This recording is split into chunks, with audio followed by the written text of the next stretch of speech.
tips for it. Here's a great one. Make sure you use this. I will use the EDGE method during all of our work sessions. What is the EDGE method again? Educate, demonstrate, guide, and enable.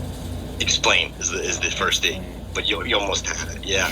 Explain what you're going to be doing, demonstrate how to do it, guide them so they learn how to do it, and then enable them to be able to do it on their own. If you put that in on your proposal, that's going to really make sure that it gets approved. I've seen some of these that come back 2 or 3 times, not to scare you. So work hard to get it done right the first time. But if you put language like the EDGE method and that sort of thing in there, you'll do very well in terms of getting back a quick approval on it. So have you had the opportunity to think about any ideas that you might want to do? Not anything in specific.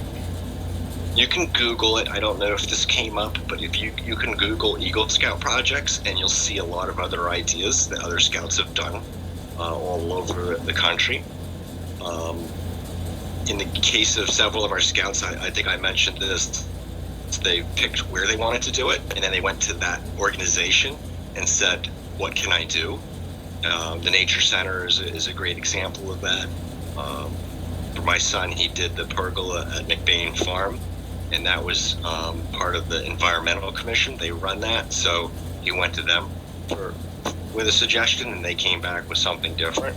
So Thomas Riley was always a big rec sport player, so he built the announcer's booth over at the Potter and Little League field. He wanted to do something for close to the rec. So, and Jack Riley, of course, in the marching band, so he did that project. So I always suggest you pick something that you love, because you'll enjoy it more. And it's also fabulous to do something where, you can come back and see it years from now after you graduate, when you come back for college. Maybe you move away from the area, but you come back to visit your parents, when you're working in Los Angeles or something, you bring your kids and you can say, hey, there's my Eagle Scout project. I think that's kind of cool if you could do something like that, but you don't have to. David Darlington made care packages that went off to our soldiers who were fighting in Afghanistan. That's a great project too. I think it's important to pick something that you really like, because then you'll really get a sense of accomplishment aside from you making Eagle Scout. One more note on the fundraising: you can't do something like GoFundMe. The way the fundraising works is there has to be an exchange of goods or services. A car wash is great because you're not charging people for the car wash. You're asking for a donation, but you're washing their car and then they give you a donation. In the case where we've done things before at the pancake breakfast, scouts they took a donation and they gave someone a gift. Maybe it was one of those silicone wristbands, or maybe it was a rain poncho. They weren't selling those things. Sometimes people have a hard time understanding what's the difference between giving someone a gift for a donation and selling it. You don't put a price tag on it. You ask for a donation, and regardless of how much they give you, you would give them the wristband or something like that. In the case of the car wash, in the past, some people have given $100 for the car wash because they really love the Scouts and they want to make a contribution.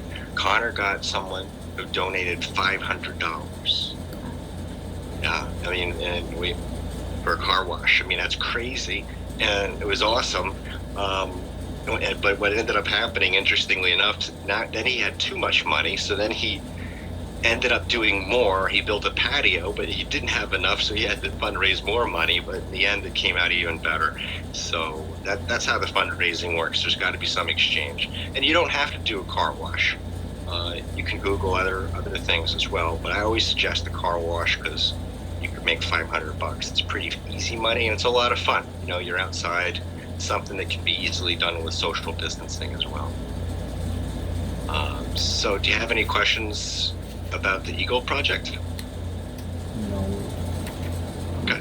Definitely take a look at that packet, the worksheet. Just become acquainted with it. You don't have to start now, but just so you see. I think it'll be reassuring to you because you'll see This is easy. It's just like those merit badges I did. I just go through it step by step. And actually, it's very easy to use because if you fill out that as you're doing a project, there's a proposal and there's a fundraising application. Those you'll finish and submit before, but there's also worksheets that you'll fill out while you're doing it. And I urge you to do that while you're working on the project, because then when you finish the project, your worksheets are all done and it's very easy.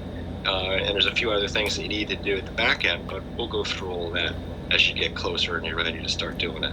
But I would definitely suggest, 6 months from now, your life, you get the proposal in, and you can start working on the project, the fundraiser, finish it up before your junior year. I want to reiterate the significance of that. Junior year is a tough year academically because that's the year that your grades really matter for college applications. Senior year, you apply to colleges in the fall. You want to get your Eagle Scout done before then so that you can have that on your college application. Senior year, the grades don't matter so much for colleges anymore. In some cases they may if you didn't do well and they want to look at your transcript for your first semester, but if you're a good student, they're not going to look at that. Now, I'm not saying you can slough off senior year and your mom's like, don't listen to this. It's not, but it's senior year is so much easier. There's so much less pressure. And to have to do the Eagle project when you can kind of kick back as a senior, you know what I'm saying? You're a senior, you're a big man on campus. Yeah, get it done before that. I asked Connor if he would have, how it would have been for him if he waited. And he was like, Dad, thanks so much for telling me to get it done, before my junior year, and you're in a great position, you could do that too. He said, I wouldn't want to have to be doing that while I'm a senior. He's driving and girlfriends and everything else. So yeah, you're in a great position. Work on those other merit badges while you're finishing up the 6 months in life and start thinking about what you want to do. Do you have any other questions at all for